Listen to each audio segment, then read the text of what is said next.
নমস্কাৰ সকলোকে স্বাগতম জনাইছো নিমাত ষ্টাডি পইণ্ট চেনেলটোলৈ। এইখন তোমালোকৰ 2024 বৰ্ষৰ বিএ ফাৰ্ষ্ট সেমিষ্টাৰ এছামিছৰ সেশনেল কুৱেশ্যন পেপাৰ।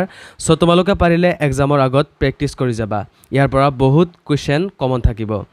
সো যদি তুমি এতিয়ালৈকে এই চেনেলটো সাবস্ক্ৰাইব কৰা নাই তেন্তে প্লিজ চেনেলটো সাবস্ক্ৰাইব কৰি দিবা আৰু এইটো ভিডিও তোমালোকৰ বন্ধু বান্ধৱী অথবা তোমালোকৰ এছামিছৰ হোৱাটছআপ গ্ৰুপত শ্বেয়াৰ কৰি দিবা। সো বলা তেন্তে বেছি পলম নকৰি প্ৰশ্ন উত্তৰসমূহ আলোচনা কৰোঁ। কুৱেশ্যন নম্বৰ 1 চমু উত্তৰ দিয়া। 6টা প্ৰশ্ন আছে। 6 নম্বৰ ক শংকৰদেৱৰ সাহিত্যিক জীৱনৰ কীৰ্তিস্তম্ভ কি? খ চৰিত তোলা প্ৰথা কোনে আৰম্ভ কৰিছিল? গ বৰগীতক কোনগৰাকী পণ্ডিতে নোবেল নাম্বাৰছ আখ্যা দিছে? ঘ ঝুমুৰাৰ ৰচক কোন? উঙ অসমীয়া ভাষাৰ লিখিত সাহিত্যৰ প্ৰথম নিদৰ্শন কি? প্ৰথম চ অংকীয়া নাট এখনৰ নাম লিখা। কুৱেশ্যন নম্বৰ 2 ক বৰগীতৰ দুটা বৈশিষ্ট্য লিখা। 2 নম্বৰ থাকিব। খ প্ৰাক শংকৰী যুগৰ সাহিত্যৰ দুটা বৈশিষ্ট্য লিখা।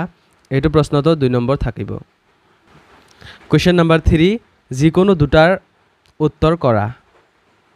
3টা প্ৰশ্ন দিয়া আছে। ইয়াৰ ভিতৰত তোমালোকৰ দুটা লিখিব লাগিব। দুটা লিখিলে তোমালোকে 10 নম্বৰ পাই যাবা। ক কি উপায়েৰে হিৰণ্যকশিপুৱে প্ৰহ্লাদক হত্যাৰ চেষ্টা কৰিছিল? খ বৰগীতৰ ভাষা সম্পৰ্কে আলোচনা কৰা। গ অসমীয়া ভাষাৰ উৎপত্তি সম্পৰ্কে যিকোনো এটা মতবাদ লিখা। কুৱেশ্যন নম্বৰ 4 যিকোনো এটাৰ উত্তৰ কৰিবা। এটা উত্তৰ কৰিলে তোমালোকে 10 নম্বৰ পাই যাবা।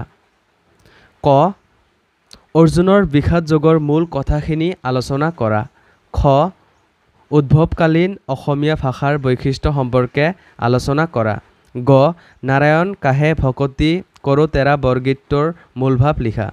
সো মৰমৰ ছাত্ৰ ছাত্ৰীসকল আজিলৈ এইখিনিয়ে। তোমালোকে এইকেইটা প্ৰশ্ন উত্তৰ ভালদৰে প্ৰেক্টিছ কৰিবা। ইয়াৰ পৰা কমন থাকিব। সো আশা কৰোঁ এই ভিডিঅ'টো তোমালোকক সহায় কৰিছে।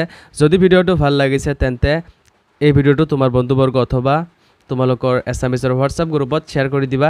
চেনেলটো যদি এতিয়ালৈকে ছাবস্ক্ৰাইব কৰা নাই তেন্তে প্লিজ চেনেলটো ছাবস্ক্ৰাইব কৰি দিবা। ধন্যবাদ।